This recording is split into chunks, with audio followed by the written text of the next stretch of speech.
then put them down like this. Yeah, I found the weakest part of this kit doing this part of the cockpit.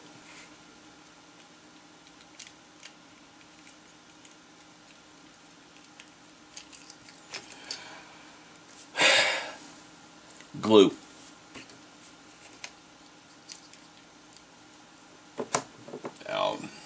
I was singing praises to this kit until this point in time.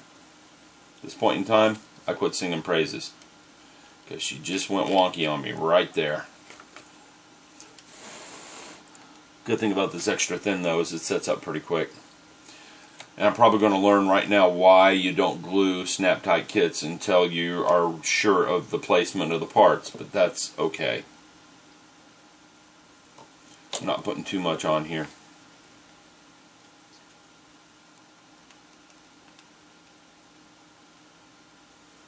Just enough to help hold it in place while I assemble.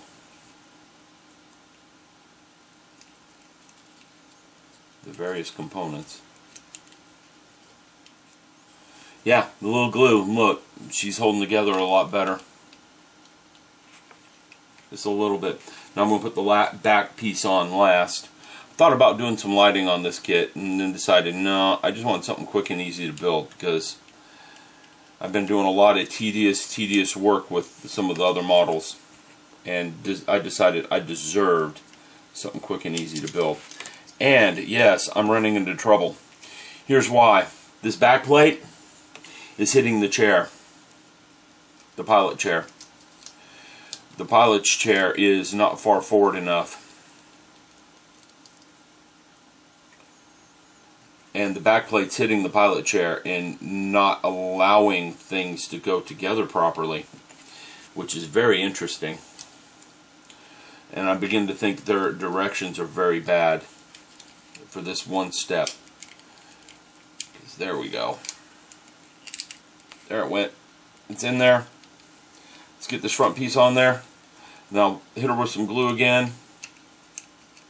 There we go. Yeah, I'm not liking that. I could see some kid just getting mad and hitting that wall with that right there. That was no bueno. Not good. Not good at all.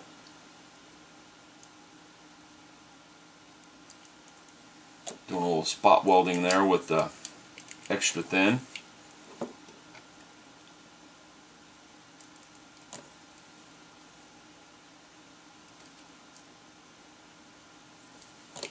As you guys can see, that was the worst step of this build so far. Building the cockpit tub for Mr. TIE Fighter pilot. Let's let that sit to cure. Let's go to step 4. Step 4 is parts 11, 12, and 13. And 12 is in the clear bag, because it's a clear part.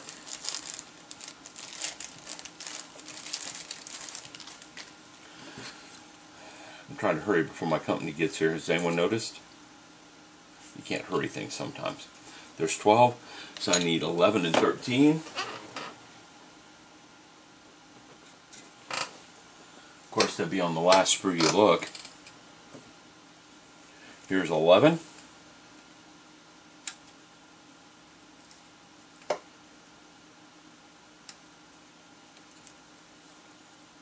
13.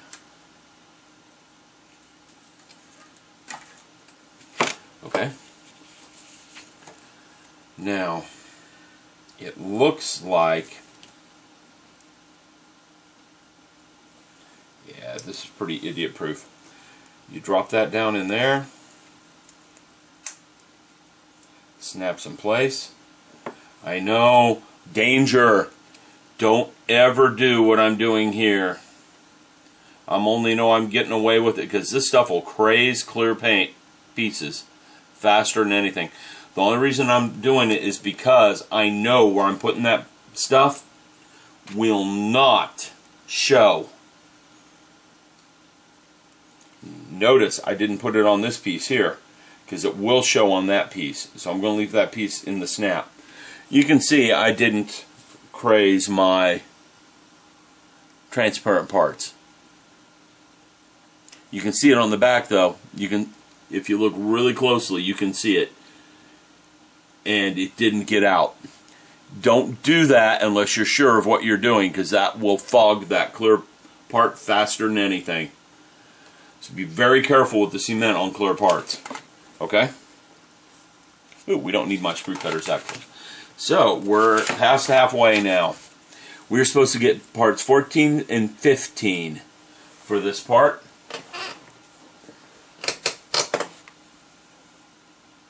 There's part 14.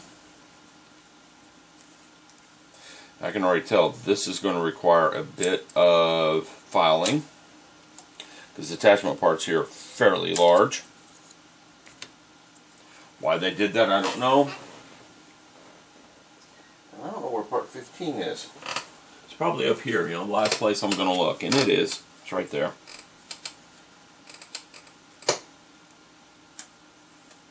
There we go. Okay, worst part of this model so far is the attachment points where the main body attaches to the sprue. They're huge. They're freaky huge. Okay? I saw attachment points like that on the Millennium Falcon too. It's some of these, yeah, it's not the same company, so I don't know why I'm equating the two. Definitely not the same company. These attachment points are just huge, and I think I just gouged that a little too much. Yeah, I did. So that's going to show. So I get for being in a hurry. Instead of taking my file and just being patient and filing it down like I normally do, like I'm doing on this side,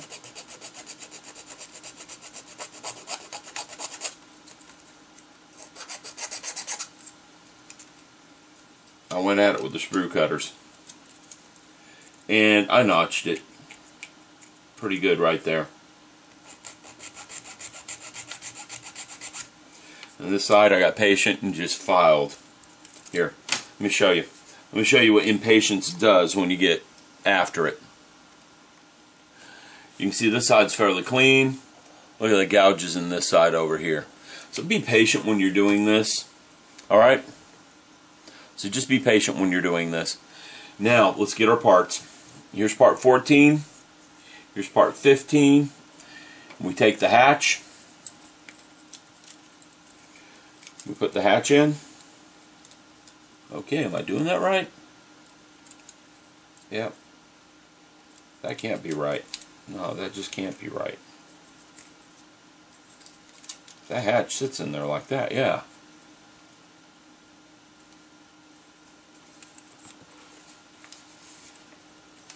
Okay, you turn the part like this. Ah, found the problem. I put this part in backwards. You know what? Since I'm gluing, I'm going to put a little bit of glue on that. And it's going to craze that plastic. Warning, I'm probably going to have some star points on here instead of nice clear points. But make sure you put this piece on correctly or your hatch will not close properly with the hinge. So that's one trouble spot right there.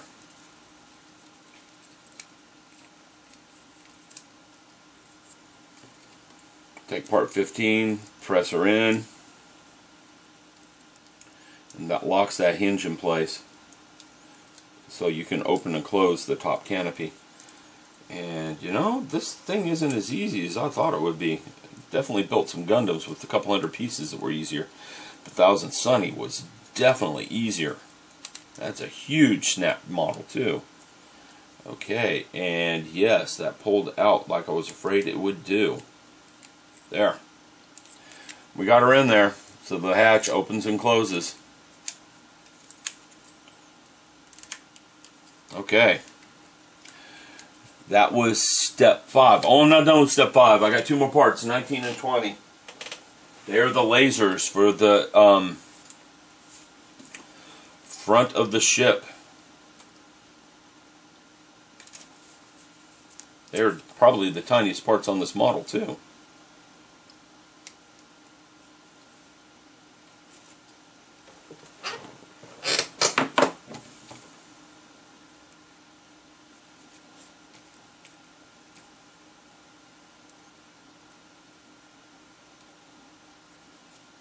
Alright, got them cleaned up. They go on part 16, which I haven't cut off the sprue yet. This is the other side of the hull. Now, main hull, from my experience here, I've learned to be careful with this parts. Because again, this is like the worst attachment points on the entire model. Alright?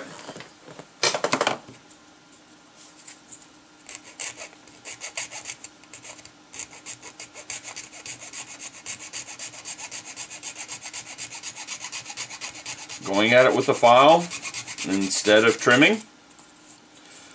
That way I don't do too much to it. And get her flush. Now if I was going to go paint this thing, it would be completely removed. You're still going to be able to see it because this is a pre-painted model. And you can tell when you're feeling it that they did paint this. The plastic is molded in this color, but there is paint on the outer surface of it. You can tell that by feeling it.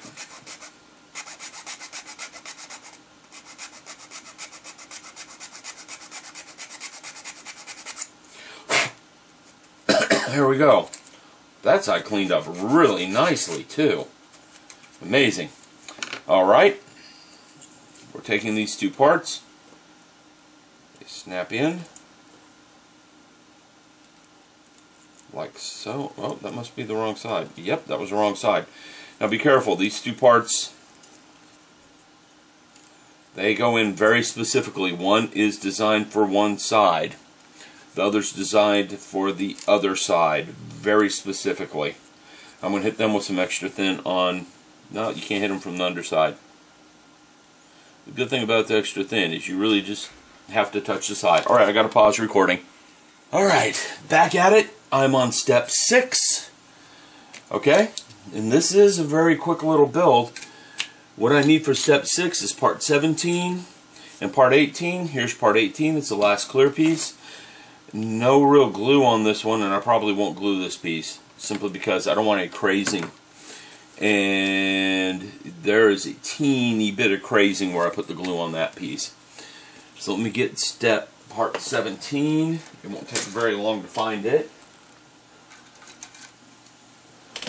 because it's the back panel on the ship. And we are very near done with this thing. Pretty much all that's going to be left is putting on the solar panels and putting the stand together. So this is a pretty quick little build, and I bet the results come out looking much better than most toys. Maybe not. We'll see.